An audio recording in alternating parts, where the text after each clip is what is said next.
नमस्कार divine souls, स्वागत है आपका हमारी चैनल एस्ट्रो टेरा टॉक्स में, जहां हम बात करते हैं आपके जीवन के ग्रहों की और उनके असरों की। चलिए, आज की वीडियो में भी हम ऐसे ही कुछ गहरी असरों की बात करेंगे, गहराई की बात करेंगे।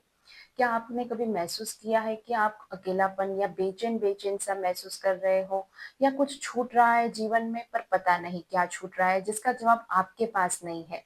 तो यह कारण हो सकता है चंद्रमा और केतु की युति का, यानी कि दोनों का साथ में बैठना किसी भी घर में। चंद्रमा और केतु की युति व्यक्ति के जीवन में कई सारी परिस्थितियां खड़ी करती हैं। तो आज की वीडियो में हम बात करेंगे चंद्रमा और केतु की युति के बारे में।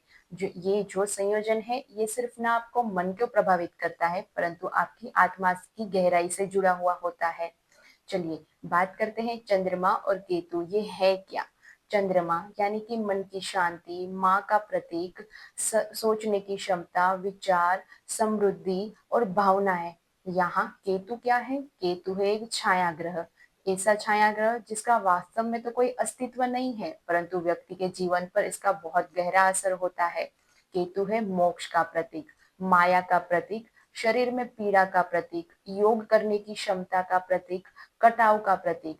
जहां मन और पीड़ा दोनों साथ में बैठ जाए तो सोचिए क्या होगा। मन की शांति यानी कि चंद्रमा, और कटाव या त्याग यानी कि मोक्ष यानी कि केतु।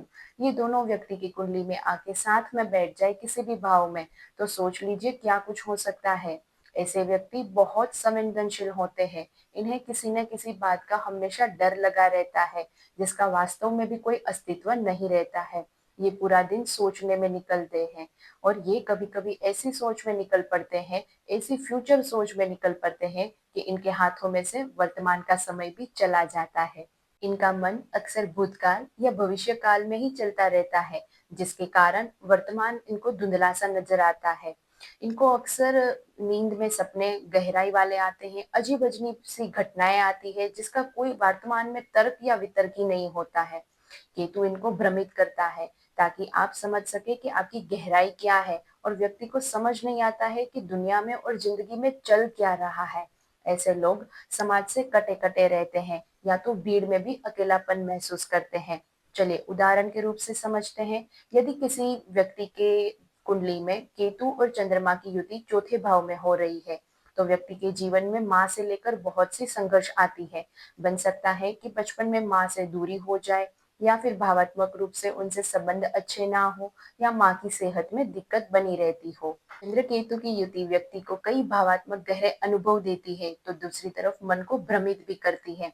देखा गया है कि ऐसे जातक डिप्रेशन, एंजाइटी, स्ट्रेस, टेंशन, मानसिक तनाव, इमोशनल कंफ्यूजन या स्वयं का अस्तित्व भी गुमा देते हैं, परंतु उन्हें आध्यात्मिकता की खोज आकर्षित होती है और उनकी तरफ भागते चले जाते हैं। यह युति कई बार ऐसा भी करती है कि व्यक्ति को अपने जीवन की सामान्य चीजों से भी मोहभंग हो जाए, और वो मोह, ध्यान, तंत्र, साधना और रहस्यों के पीछे आकर्षित होता चला जाए, यानी कि केतु की चीजों के पीछे आकर्षित होता चला जाए।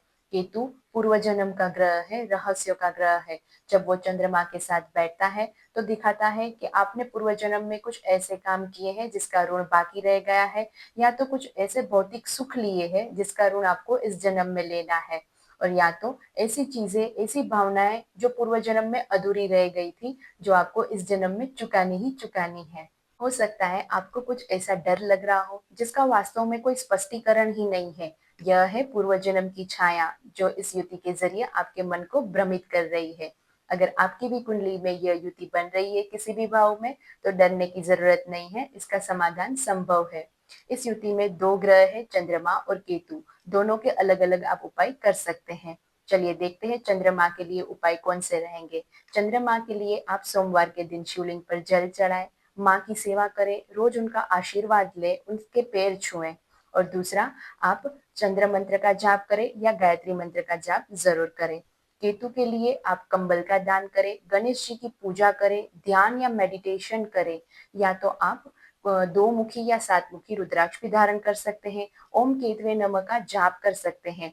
दो रंग के कुत्ते का या काले रंग के कुत्ते का सेवा करें, उन्हें खाना खिलाएं। मेडिटेशन इस युति के जातकों के लिए वरदान रूप साबित हो सकती है, क्योंकि यही एक मार्ग है जो आपके मन को और भ्रम को शांति में बदलता है। अगर आप रुद्राक्ष धारण करना चाहें तो 2 मुखी और 7 मुखी रुद्राक्ष धारण कर सकते हैं। अगर आपकी भी कुंडली में यह युति बन रही है तो डरिए मत, ये वीडियो आपके लिए है। जो चेतावनी है, एक समझ है। आपके मन को समझे, डर को जाने और पूर्व जन्म के संकेतों को स्वीकारें। वीडियो पसंद आया हो तो लाइक करें, शेयर करें, कमेंट में बताएं क्या ये युति आपके जीवन में भी बन रही है, और सब्सक्राइब करना ना भूलें।